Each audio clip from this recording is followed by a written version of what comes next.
अल फातिहा कुरान का पहला चैप्टर सिर्फ पन्ने पर लिखे शब्द नहीं है। ये एक गहरी दुआ है, कायनात का नक्शा है, दिल का इलाज है और रूह के लिए रोशनी है। ये छोटा सा चैप्टर अपनी 7 आयतों के साथ पूरे कुरान का सार अपने अंदर रखता है। ये आयतें सिर्फ पढ़ने के लिए नहीं है, बल्कि इन पर सोचने, समझने और जीने के लिए है। हर शब्द गहरे मतलब से गूंजता है, हमें खुदा से जोड़ता है और कायनात और खुद के राज खोलता है। हमारे साथ इस सफर पर चले, अल फातिहा की आयतों के माध्यम से छिपे हुए गहराइयों और हमारे दिल, दिमाग और रूह पर उनके गहरे प्रभाव को एक्सप्लोर करते हुए आइए इस दिव्य रहस्योद्घाटन के ताने बाने में बुने गए राजों को उजागर करें। अल्लाह के नाम से जो सबसे ज्यादा रहम करने वाला, सबसे ज्यादा मेहरबान है। सूरह अल फातिहा के ये शुरुआती शब्द केवल एक शीर्षक नहीं है, ये एक ऐलान है, मकसद का बयान है। हर काम, हर शब्द, हर सोच अल्लाह की याद से शुरू होती है, उसे सारी दुनिया का बनाने वाला और आखिरी मंजिल मानते हुए।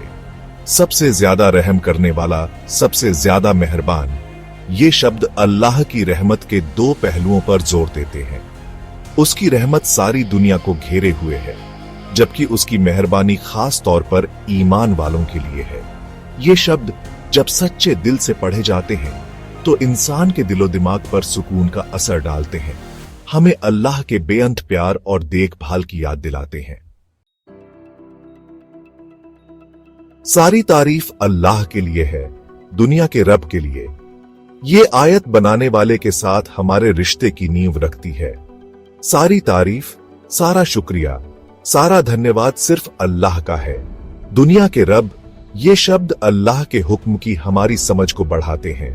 वो सिर्फ इस दुनिया का रब नहीं है, बल्कि सारी दुनियाओं का है, दिखने वाली और न दिखने वाली का। ये एहसास हमें विस्मय से भर देता है और हमारी विनम्रता को गहरा करता है।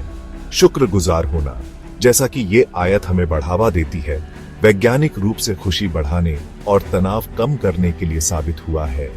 इसलिए अल्लाह की तारीफ करना सिर्फ एक धार्मिक कर्तव्य नहीं है, बल्कि हमारे मानसिक और भावनात्मक स्वास्थ्य के लिए भी फायदेमंद है।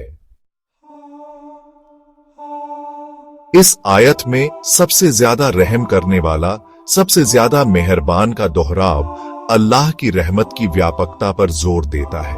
ये एक याद दिलाता है कि जिंदगी में हम चाहे किसी भी चीज का सामना करें, अल्लाह की रहमत हमेशा मौजूद है। अरबी शब्द अर-रहमान और अर-रहीम मतलब से भरपूर है और जब उच्चारित किए जाते हैं तो उनका सुखदायक प्रभाव पड़ता है। इन शब्दों का दोहराव दिल के अंदर शांति और सुकून पैदा करता है। अल्लाह की रहमत का ये निरंतर स्मरण आराम और आशा का स्रोत है, खासकर मुश्किल और कठिनाई के समय में। यह एक याद दिलाता है कि हम कभी अकेले नहीं हैं और अल्लाह की रहमत हमेशा हमारा मार्गदर्शन और रक्षा करने के लिए है। क़यामत के दिन का मालिक, यह आयत हमें उस अंतिम जवाबदेही की याद दिलाती है जो हम सभी का इंतजार कर रही है। यह एक गंभीर विचार है जो हमारे कार्यों को परिप्रेक्ष्य में लाता है।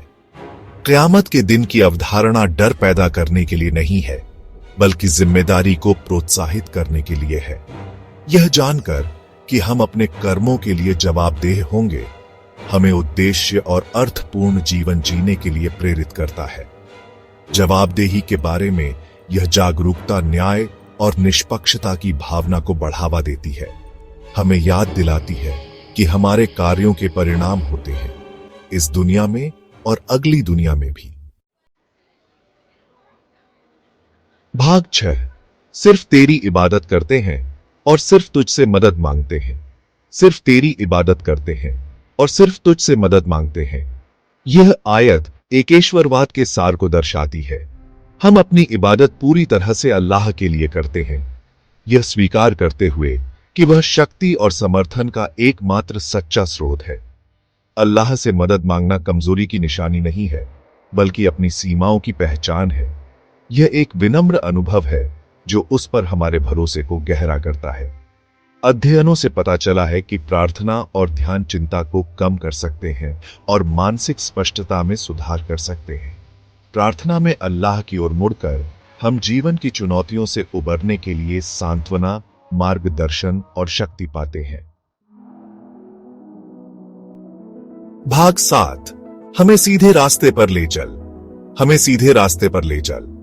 यह आयत हमारे जीवन के सभी पहलुओं में मार्गदर्शन के लिए एक याचना है। सीधा रास्ता विश्वास, तर्क और धार्मिकता के मार्ग का प्रतिनिधित्व करता है।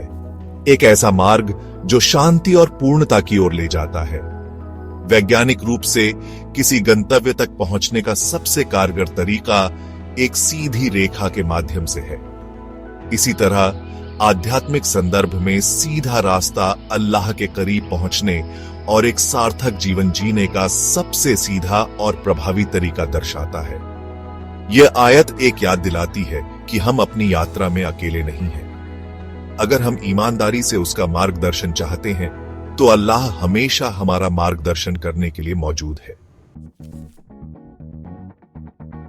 भाग 8, उन लोगों का रास्ता जिन पर तूने अपना फजल किया है, न कि उन लोगों का जिन्होंने तेरा गजब मोल लिया है, और न ही उन लोगों का जो गुमराह है। उन लोगों का रास्ता जिन पर तूने अपना फजल किया है, न कि उन लोगों का जिन्होंने तेरा गजब मोल लिया है, और न ही उन लोगों का जो गुमराह है। यह आयत सीधे रास्ते की प्रकृति को स्पष्ट करती है। यह नबियों, धर्मपरायणों और निर्देशित लोगों का रास्ता है। हमें उन लोगों के उदाहरणों का पालन करने के लिए प्रोत्साहित किया जाता है जिन्होंने अल्लाह का अनुग्रह अर्जित किया है, न कि उन लोगों का जिन्होंने उसके मार्ग से भटक गए हैं।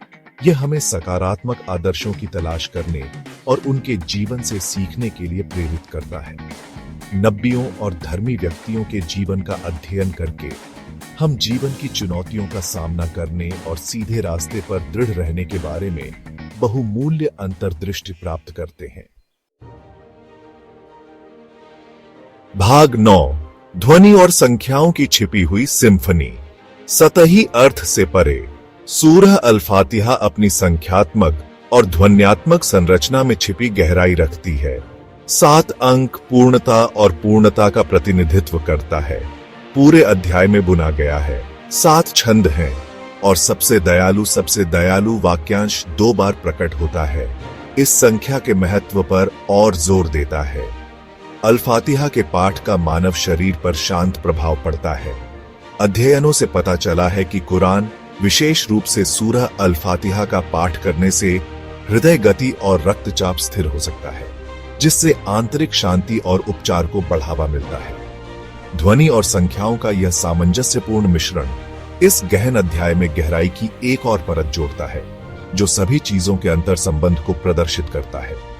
सूरह अल-फातिहा के माध्यम से यात्रा खोज की एक सतत प्रक्रिया है। प्रत्येक पाठ, प्रत्येक प्रतिबिंब अर्थ की नई परतों को प्रकट करता है और परमात्मा के साथ हमारे संबंध को गहरा करता है।